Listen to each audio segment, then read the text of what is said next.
konteks ya, saudara. Dalam konteks pembuktian, yang punya kewenangan atau tanggung jawab untuk membuktikan itu palsu atau tidak siapa? Apakah jaksa atau terdakwa dalam kasus dokumen palsu? Ya, bukan pembuktian dalam hukum acara pidana kita memang terletak pada tindak jaksa.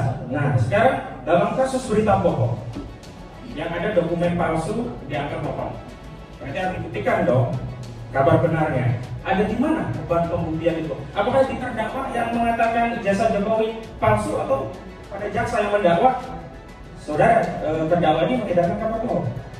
Ya, kembali pada jaksa penuntut. Jaksa. Selanjutnya.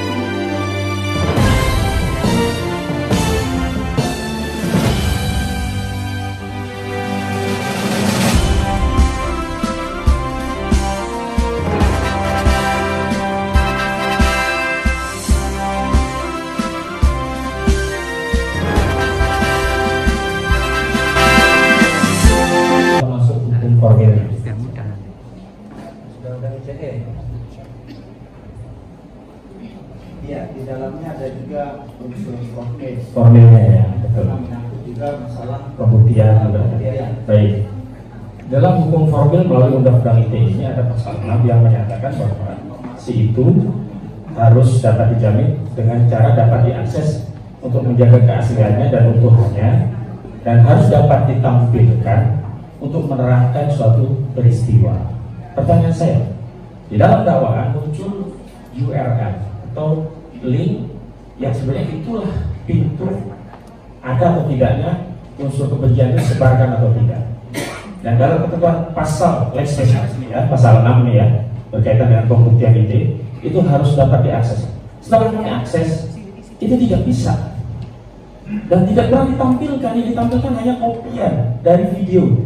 Pertanyaan saya, apakah memiliki nilai pembuktian video-video yang dikopi tadi? Karena adalah ada dalam pasal 6 tadi. Silakan. Ya, baik. Sejatinya lebih tepat ahli digital forensik menjawab ini ya. Tapi kalau kita lihat secara normatif kembali ke hal-hal tadi, ya sejauh bisa dibuktikan keasliannya, maka tentunya disitulah dia memiliki kekuatan pembuktian. Ya. Baik, sejauh dapat dibuktikan keasliannya. Saya lari ke pembuktian 184 KUHP. Ada bukti tertulis. Saya ingin tegaskan, kalau kita ingin bicara pembuktian yang paling sempurna terkait dokumen, apakah itu melalui keterangan saksi atau dokumennya itu sendiri?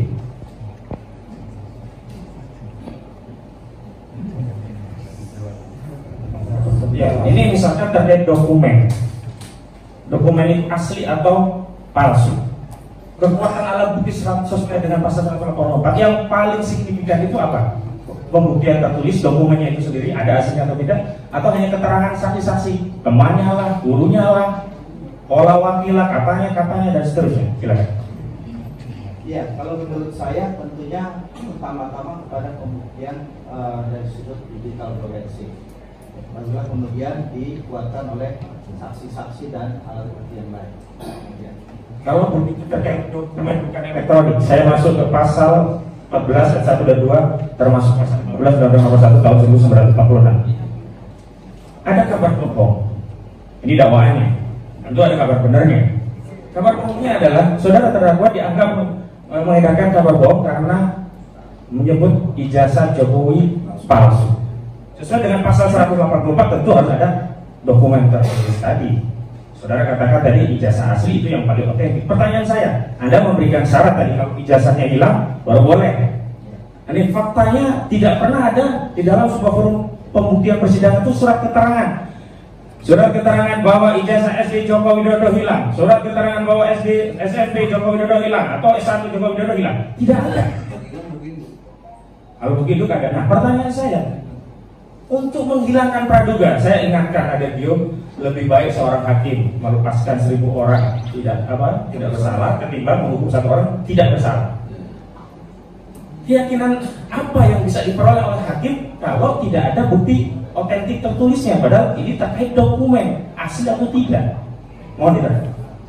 Iya, baik. Kita berapa? Ali mau minum? Mau saya yakin? Nah, tak siapkan. Nanti semuanya sudah minum. Kalau sudah, kan? Sudah. Saya pakai pengamatan masalahnya. Saya juga mau minum. Tapi justru untuk suruh minum. Kalau minum tidak apa-apa. Sudah. Tidak apa-apa, silakan untuk minum untuk PH maupun jaksa, tidak apa-apa. Kita sidang sampai sore masalahnya, tidak apa-apa. Oke, silakan dilanjutkan pertanyaannya lagi. Iya, tadi juga sudah saya jelaskan bahwa dalam hal tidak bisa diketahui atau tidak dilihat yang asli sama sekali. Kalau kita masih bisa juga menggunakan yang lain. Artinya ada keterangan saksi, kemudian juga kalau ada buku register masih bisa dilihat di situ. Artinya tidak semata-mata kepada jasa asli yang tidak dapat dipertunjukkan. Baik, kalau untuk kasus yang lain mungkin bisa ya. Ini misalkan ada kasus pemalsuan surat.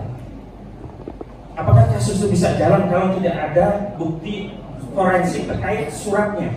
Dia ada saksi, ada keterangan ahli, tapi nggak ada bukti suratnya. Silakan. Iya, ada kasus yang semacam yang ditanyakan barusan juga. Itu yang asli sama sekali tidak bisa ditunjukkan di Pengadilan Negeri Gorontalo. Tetapi majelis hakim memandang bahwa surat yang dibuat oleh terdakwa adalah surat palsu. Karena ketika dicek di kantor catatan sipil tidak pernah ada akte kelahiran yang semacam itu. Karena yang ditujukan terdakwa hanyalah fotokopian. Dalam konteks dalam konteks pembuktian, yang punya kewenangan atau tanggung jawab untuk membuktikan itu palsu atau tidak siapa? Apakah jaksa atau terdakwa dalam kasus dokumen palsu? Ya, beban pembuktian dalam hukum acara pidana kita memang terletak pada pundak jaksa. Nah, sekarang dalam kasus berita bohong yang ada dokumen palsu dianggap bohong, berarti harus dibuktikan dong kabar benarnya. Ada di mana beban pembuktian itu? Apakah di terdakwa yang mengatakan ijazah Jokowi palsu atau pada jaksa yang mendakwa saudara terdakwa ini mengedarkan kabar bohong? Wow. Ya, kembali kepada jaksa penuntut. Jaksa. Selanjutnya, ini ada 2 konstruksi hukum yang berbeda. Ada kabar bohong, itu pasal 14 1 2 ya. Kemudian ada kabar yang tidak lengkap atau tidak pasti. Apakah mungkin mendakwa suatu peristiwa tidak lengkap, tidak pasti, sementara buktinya sendiri tidak lengkap? Dan kita tidak mendapatkan kepastian karena sampai hari ini tidak ada dokumen aslinya. Itu yang pandangan dari ahli. Ya, kembali kepada soal keberadaan dari alat bukti dan barang bukti. Ya, sejauh masih bisa didukung oleh saksi-saksi dan alat bukti yang lain, tentunya kembali kepada bagaimana hakim memandang pemenuhan adanya minimum 2 alat bukti yang sah. Baik, kalau minimum bukti itu hanya ada pada ahli dan saksi misalnya. Ini 184. Sementara bukti ijazahnya itu sendiri tidak dilengkapi.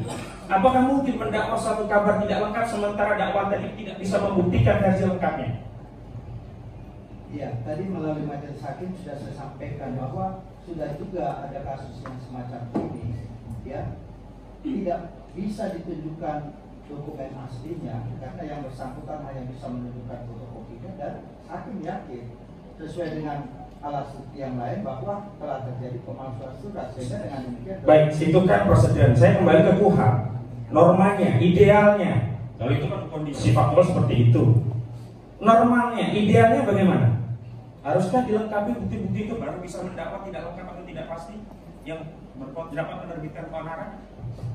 Ya, melalui yang mulia, kalau kita lihat 184 KUHP, KUHP ya, 184 KUHP itu kan tidak menyebutkan dalam hal-hal tertentu, misalnya wajib ini dan itu, misalnya. Tetapi hanya disebutkan di 183 itu didukung oleh minimum dua alat bukti yang sah ditambah keyakinan hakim. Sehingga dengan demikian, kalau persepsi yang saudara katakan tadi, baiklah itu kita sampaikan melalui tim penyusun pembaruan KUHP. Oh gitu, perkaranya sekarang, saya pengen sekarang untuk membela klien saya ini. Saya kaitkan kembalikan. Berarti nanti ini sangat tergantung kepada keyakinan hakim, kan begitu? Bukan terkait dua alat buktinya, tapi yang lebih fokus pada keyakinan hakim. Bukan. Artinya keyakinan hakim itu, kalau kita baca dalam literatur ya, keyakinan hakim itu kan bukan terbentuk begitu saja sebagai taken for granted, dan langit tiba-tiba, tidak. Tapi keyakinan hakim itu juga kan terbentuk setelah menilai dari bagaimana pembuktian di sidang pengadilan. Mungkinkah suatu peristiwa bisa diyakini bahwa peristiwa itu tidak lengkap sementara pembuktiannya tidak lengkap? Ya, kemungkinan itu bisa-bisa saja. Bisa-bisa saja. Saya lanjutkan. Saya mau fokus kepada unsur tadi. Dalam pasal-pasal pidana, apakah sebagian atau keseluruhan unsur pidana itu harus terpenuhi sehingga dakwaan itu bisa terbukti? Ya, melalui yang mulia majelis hakim tadi sudah saya jelaskan bahwa kalau kita menganut pandangan dualisme dari mulia, beliau mengatakan pemenuhan adanya unsur perbuatan pidana itu juga harus didukung oleh pertanggungjawaban pidana. Sehingga meskipun perbuatan pidananya terpenuhi, tetapi kalau pertanggungjawaban pidananya tidak terpenuhi, maka dengan demikian tidak dapat dipidana. Tapi kalau dari sudut pandang aliran dualisme yang menyatukan semua unsur tindak pidana tersebut, tidak terpenuhi satu atau lebih unsur tindak pidana, dengan demikian tidak terjadi tindak pidana dan tidak ada pertanggungjawaban pidana. Itu kan ini juga punya pandangan aliran dualisme tadi ya. Apa konsekuensi putusan dari satu unsur yang tidak bisa dibuktikan? Konsekuensi putusannya onslaught atau frispa? Ya, kembali kepada apa yang tidak terpenuhi tadi. Kalau yang tidak terpenuhi adalah subjek yang tidak mampu bertanggung jawab, maka dengan demikian frispa yang dijatuhkan hakim. Frispa. Tapi kalau perbuatan itu ada tetapi tidak merupakan tindak pidana, maka dalam hal ini hakim akan menjatuhkan onslaught alias berpolri. Ya, artinya kalau itu peristiwa terbukti tapi ternyata bukan pidana, ini lepas ya, onslaught ya. Selanjutnya, ini mudah-mudahan frispa atau onslaught ya. Selanjutnya, dalam konteks tafsir, kan sudah tadi sebutkan bahwa dalam pidana tafsirnya bisa dengan, tentu yang paling baik adalah tafsir juristik dari kehendak undang-undang itu sendiri. Memori faktualistik itu kan tafsirnya resmi.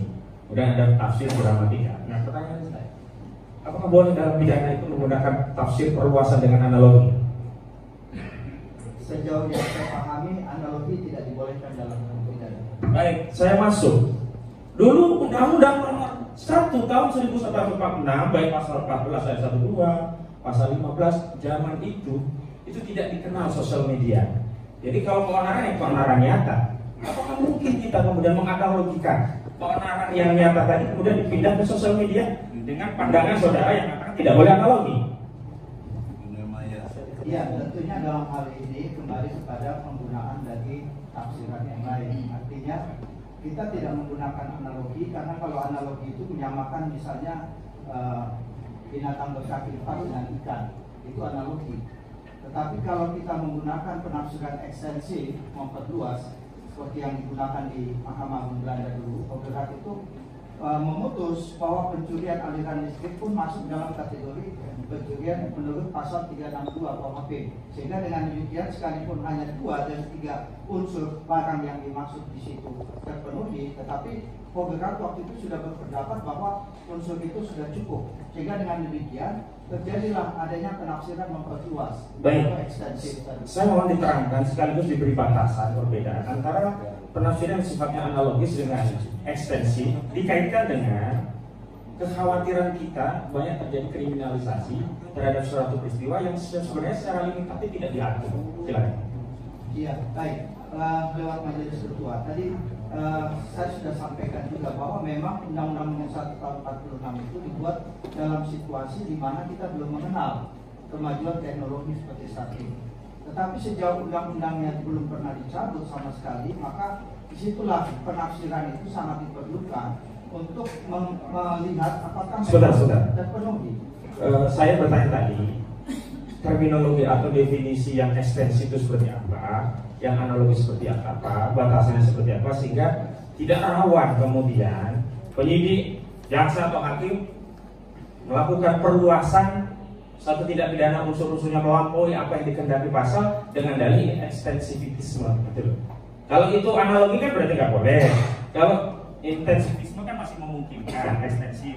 Nah, batasannya apa sehingga kami nanti bisa menuangkan dalam materi pembelaan? Iya, melalui yang mulia. Tadi sudah saya jelaskan dalam hal putusan pemberat, dalam hal pencurian aliran listrik ya. Di situ jelas bahwa kata barang ya, and itu harus memenuhi 3 unsur ya, 362, 372, 378. Jelas-jelas bahwa barang yang dimaksud itu adalah benda berwujud, kemudian bergerak, kemudian yang mempunyai nilai ekonomis.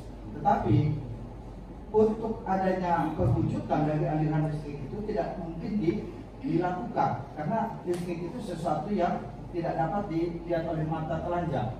Nah, sehingga kemudian Mahkamah Agung memutuskan cukup jika 2 dari 3 unsur barang tersebut sudah memenuhi sebagai adanya unsur barang pada 362. Maka kemudian Penggugat Belanda pada waktu itu kemudian memutuskan bahwa telah terpenuhi unsur pencurian barang meskipun hanya 2 di antara 3 unsur itu yang terpenuhi.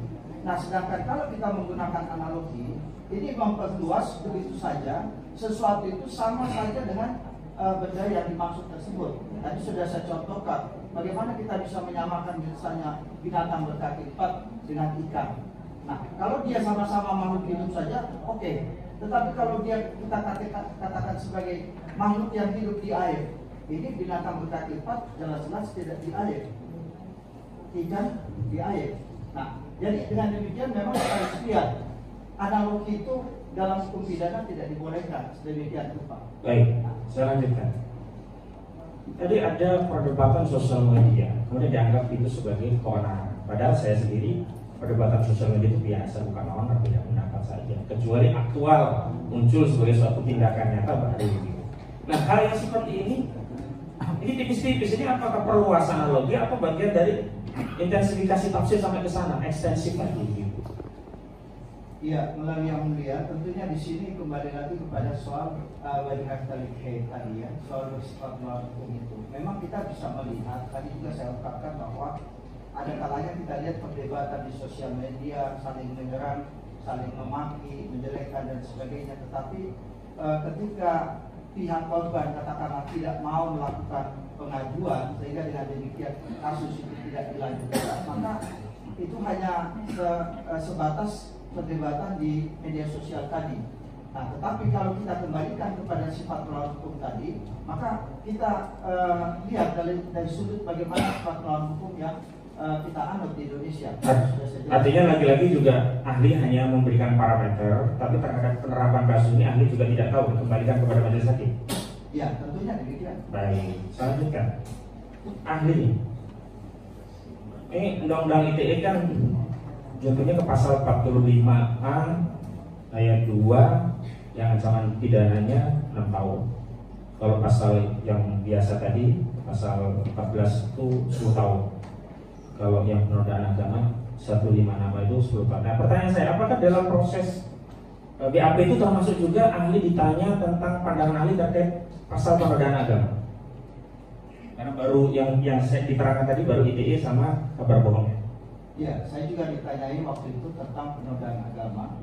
Ya, tetapi saya secara objektif juga katakan kalau kita kembali kepada ketentuan yang memasukkan 156A itu di KUHP, itu jelas-jelas bahwa di dalam undang-undang darurat yang menyebutkan tentang itu mensyaratkan harus ada dulu peringatan dari pihak-pihak tertentu. Peringatan dulu ya, tidak langsung tangkap gitu ya. Baik. Dan itu yang tidak tampak dalam kasus Ahok dulu.